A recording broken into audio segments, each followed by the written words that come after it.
Morning, how you doing today? Welcome to the office, huh? Thank you. Yeah, make yourself at home. Well, funny about federal buildings, they're all different, but they're still somehow all the same. They are all the same. And Stare deeply into the abyss. And we got the retro feel just to make us Highest tech old we got. guys feel comfortable. Yeah. Hey. That's excellent. Well, Yeah. let's get started. Let's see if we can't stir something up. Let's give it a minute. I like to warm up the truth muscles. A little coffee beforehand. All right. Do you have a process you follow? All right. It's pretty simple. Start off the randomizer. Okay. Click around, find some local yokels, posting some stuff online. Mm-hmm. Then we'll track them down. Yeah. That usually takes about half the day, so Yeah. lunch. Right. Then we'll go to have a chat with them.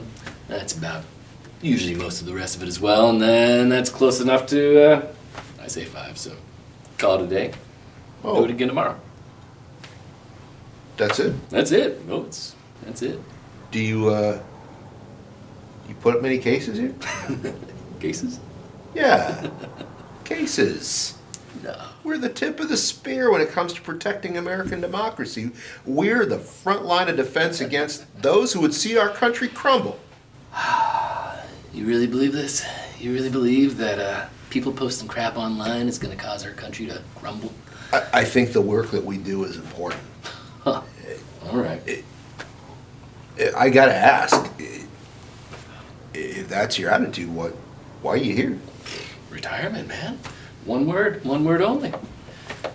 You don't look that old. How long you got? Yeah. 14 years, 5 months, 7 days, give or take. Who's counting? Oh, well, why'd you even sign up?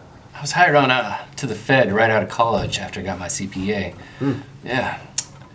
Brought me on to the Financial Crimes Division initially. Mm-hmm. That's where I got my start. It was a good team.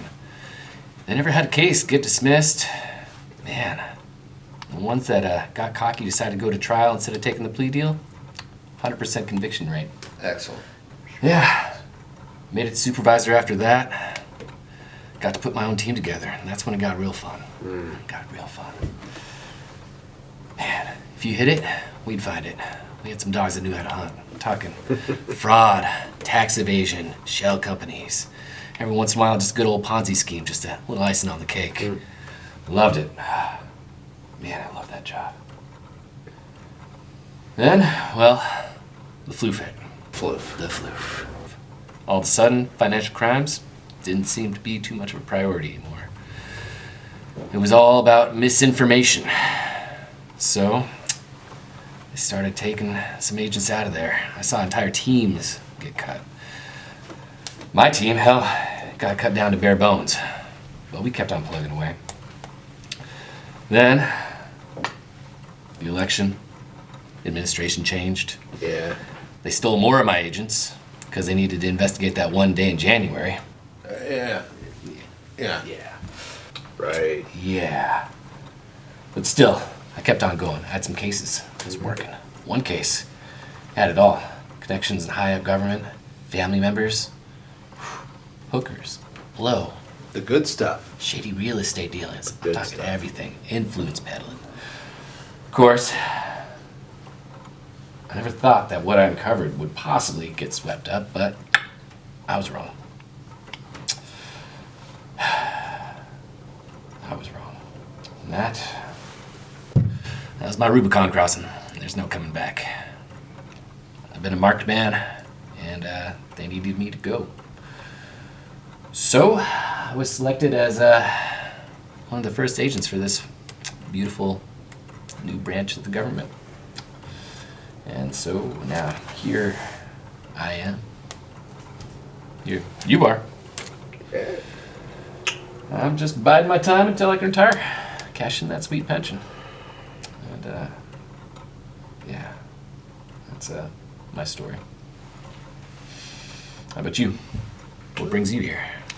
I came to this late. I taught high school for 15 years.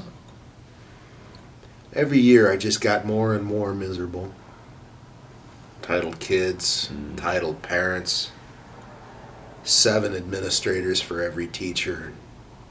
Teachers just keep getting left further and further behind. It was worse for the kids. Programs canceled, grading systems changed to promote equity, and then the floof.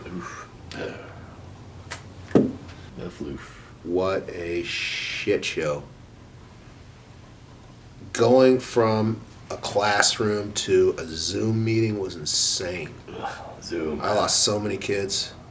So many families just disappeared, withdrew from the school system. My buddy told me about this new federal agency that was opening up and they're recruiting, and I looked into it and thought it was intriguing.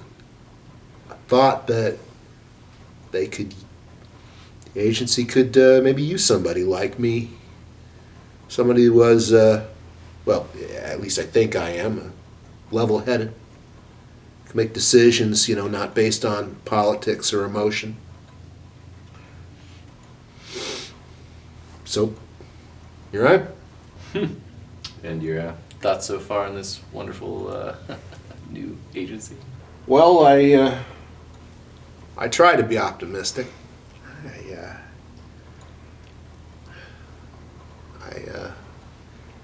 There's some growing pains, some politics involved, some sort of feud with Fed, but I believe in the mission. The mission Yeah. of suppressing free speech. Do you really think that you and I, we should be the arbiters on what people can read, what they can hear? Yes. In a word, yes. Huh. Words are dangerous. Words can be violence. Let me tell you a little story. In the spring of 1994, a little country in Africa was having problems, so they decided to do what all good governments do. They decided to engage their people to help come together and get them past the difficulty that they were experiencing. And the way they did this is they went on the radio all over the country, and this is kind of important. A lot of people in that country couldn't read, so the radio was a very powerful way of disseminating information. So they went on the radio one day and they said, this is your government. We, and of course, God, need you to go out and help us out. So what you need to do is stand up, leave the house right now. This is important, folks. Stop off at the garage or the shed and, get any implement, a brush hook, a saw, a machete, and then what you need to go to do, friendly citizen, is that you just need to go next door or down the block and bodily dismember any of the neighbors you happen to find in that home. We can give you specific addresses. And they did. That place is called Rwanda. You might have heard about it. It made the news. Now, you may be tempted to say, of course, that could never happen here. This is America. That's a shithole country, blah, blah, blah, America. And what I would tell you is that I have been seeing what my students post online since before Facebook was cringe. I've seen charming teenage girls gently suggest to some of the less socially successful members of their circle that they could just, end themselves, just over boys or clothes, just to make the group dynamic better. I have heard cherubic preteens, the slurs that they use in Call of Duty chat rooms. I have seen our eldest and wisest citizens scream at public officials about Jewish space lasers. Agent, if you don't think that can't happen here, I'm sorry, you have not been paying attention.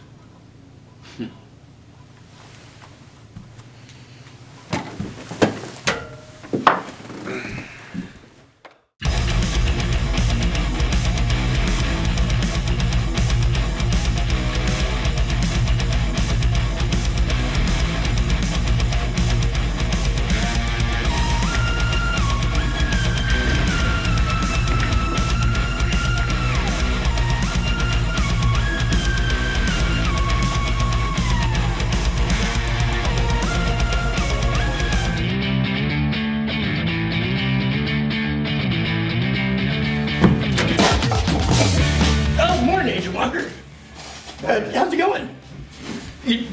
You're gonna work all day from the coffee place? You've got a break room with coffee right around the corner. Oh, you don't want that way over there. It's a lot closer. We get it from here.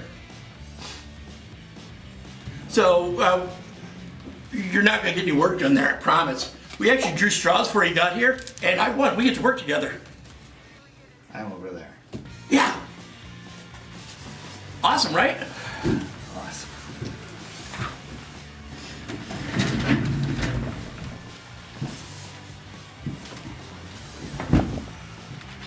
So did you get up okay without the sunrise? It comes up in a couple hours.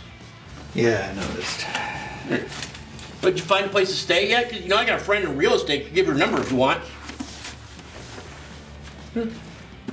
Well, what do you want to do first? Take a tour of the place? Check things out? Meet people? What have we got for a surveillance van? I got like a Ford Explorer. It's kind of nondescript, but we don't have a surveillance van.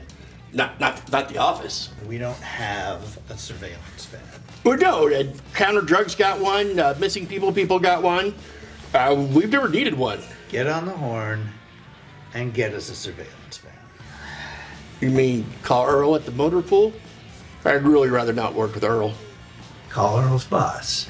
He can work with Earl. No idea.